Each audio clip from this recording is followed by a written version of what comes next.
Сәлеметсіздер ме балалар? Бүгін біз 8 сыныпқа арналған Қазақстан тарих пәнінен БЖБ талдауымызды бастайтын боламыз. Бүгінгі біздің БЖБ-мыз мына тақырыптар бойынша келіп отыр. Қазақстандағы 1920-1930 жылдардағы индустрияландыру, Қазақстандағы ұжымдастыру тақырыптарынан келіп отқанын көріп отырмыз. Әдеттегі оқу мақсаты, бағалау критерийлері, ойлау дағдылары, орындау уақытының барлығы жазылып тұр, көріп отырмыз. Бүгін бізде бірінші тапсырмамыз тестпен жұмыс, яғни сұрақтарға жауап беріп кететін боламыз. Міне сұрақтарын көріп отырсыздар, иә. Екінші тапсырмамыз берілген суреттер бойынша қандай уақиғаға қатысты екендігін жазыңыз, сұраққа жауап беріңіз.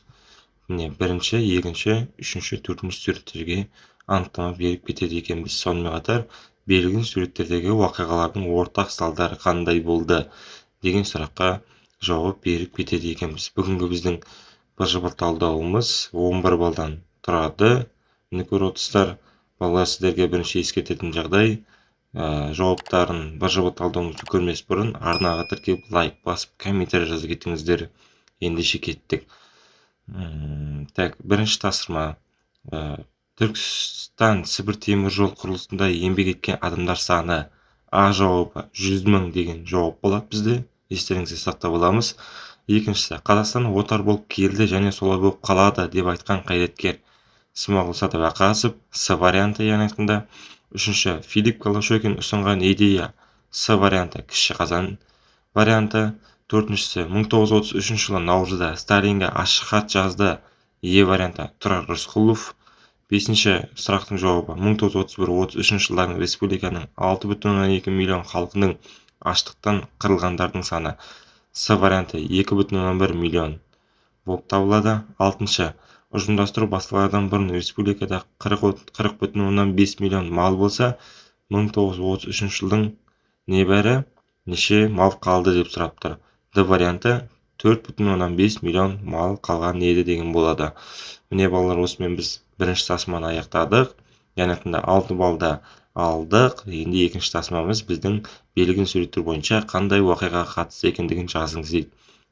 Бірінші суретте 1929-1933 жылдардың аралығында қазақ жерінде болып өткен ашаршылық кезеңі көрсетілген.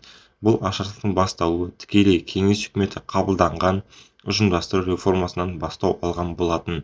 Нәтижесінде елімізде 1,5 миллионнан астам адам ашаршылық құрбаны болды. 200 мыңнан астамы басқа елге қоныс аударуға мәжбүр болды.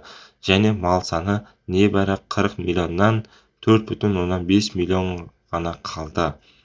Бұл бірінші сурет бойынша. Енді екінші суретіміз. Қазақ зиялыларының ашаршылық кезеңінде Филипп Голошекинге жазылған бесеудің хаты көрсетілген.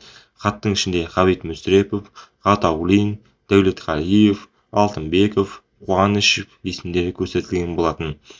Оны біз кітаптан оқу арқылы біледі екенбіз. Үшінші суретте қазақ өлкесінің төрағасы Филипп Голошекиннің бастамасымен қазақ жерінде 1927 жылы БКП 15 съезінде ұжымдастыру реформасын жариялады. Басты белгілерінің бірі мыңдаған жылдар бойы көшпелі және жартылай мал шаруашылығымен айналысып келе жатқан қарапайым халықты отырықшы шаруаға айналуы тиіс болды. Бұл қалың бұқара халқы өте ауыр тиді. Малдарға артық шөп берілмегеннің әсерінен малдар жаппай қырылып, жеуге жағымсыз болып қалды. Сонымен қатар артық ет және астық ұстағандардың қатаң айыппұл төлейтін және жаза қолданатын. Мұның соңы ашаршылыққа әкеліп соқтырды. Төртінші сурет. 1931 жылы салынып аяқталынған Түрксіб темір жолы көрсетілген. Енді осы төрт суреттің ортақ уақиғаларының ортақ салдарын қандай болды дейді. Біріншісі, республикада жаппай ашаршылық жайлады. Халық басқа елге қоныс аударуға мәжбүр болды. Екіншісі, қазақ халқы жаппай аштан қырылды және ұлт зиялылары халық жауы деген жаламен айыпталып ұсталған болатын.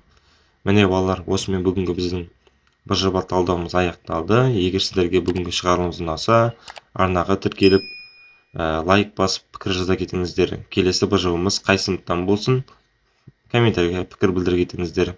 Достарыңызға жіберуді ұмытпаңыздар. Жақсы, сау болыңыздар.